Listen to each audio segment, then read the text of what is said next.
Good morning. It is Deric coming to you live from inside my vehicle, and we are on day 22, the 22nd of the month. In Joel's book, I Declare 31 Promises to Speak Over Your Life. Again, as you guys know, I say this in every video. If this is not the 22nd of the month, then go back into whatever day it is and watch that one. Unless you've already seen that one and you particularly like this one, you want to watch it again, then certainly go ahead and do that. Today's message is bringing pretty good. It's starting to get you pumped up a little bit. Day 22. I will live victoriously. I was created in the image of God. I have the DNA of a winner. I am wearing a crown of favor. Royal blood flows through my veins. I am the head, never the tail. Above, never beneath. I will live with purpose, passion, and praise, knowing that I was destined to live in victory. This is my declaration. What a great affirmation for the morning, huh? If that doesn't get you excited, I don't know what does. Just puts that passion in you that you're created in God's image. You have his blood in your veins. You know, you have DNA of a winner. Keep your head held high. Shoulders back. Feel good. It says in Romans 5:17, we are to reign in life as kings. When God looks at us, he doesn't send us defeated, barely getting by, or just taking the leftover positions. No, not at all. God sees you as a king. He sees you as a queen. You have his royal blood flowing through your veins. You and I are supposed to reign in life. Do you know what the word reign means? It means time in power. God says we're to reign how long in life? That means as long as you're alive, it's your time in power.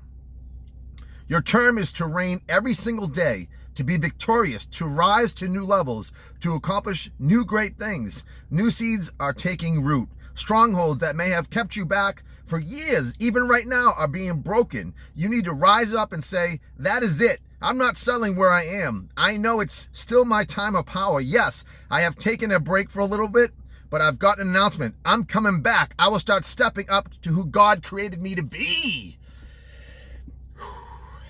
It's a good one today. I love that. I love this fact that gets you excited to be, which I want to say power, but it's not the word I'm looking for. It's not even meant to me either. It's, it's to get your self-worth higher, right? To increase your self-worth.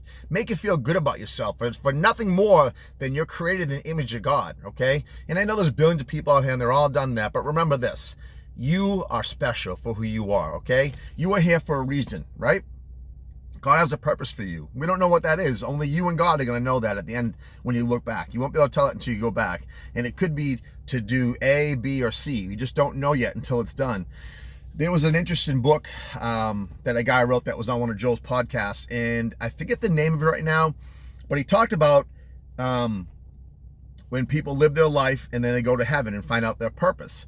So they had one story where there was a guy who his whole life he worked at a fair and he fixed rides, and that's all he did. He made sure the rides were safe, and that's what he did. And when he got to heaven, he goes, my life was boring. I stayed at the fair. I lived in a cart, like basically my whole life. I didn't do pretty much anything fun except fix rides.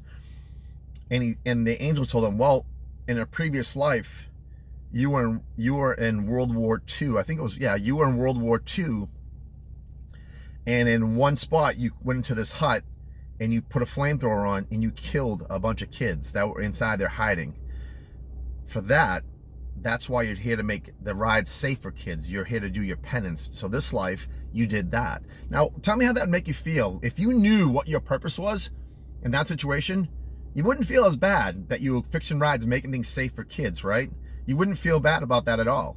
So this book talks about 7 people going through their life and then saying they were kind of miserable, and then going to God and find out why they lived their life and what their purpose was and what they were either making up for or living up to.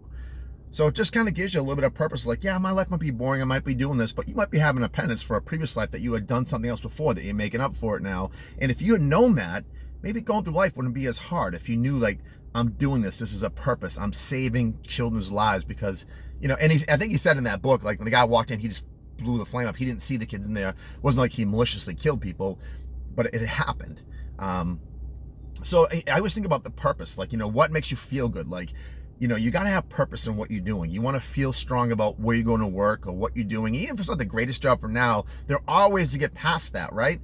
If you sit in your life and you sit in your house and you go, this sucks, I work all day, I come home and watch TV, you're choosing TV as that secondary time to continue your life. if you want to get better, that time that you have can be either going to school, night courses online, to look for that job that you want to go to. And it could take years to get there, but eventually you can do that. But you're trading your time to watch TV and eat ice cream than training yourself to get to that next level where you want to be. And I know it's not always easy with kids and all that stuff. I'm not saying it is, but there are ways around things. Anyways, I hope you liked today's message. I'm going to put tomorrow's message up here and yesterday's message down there.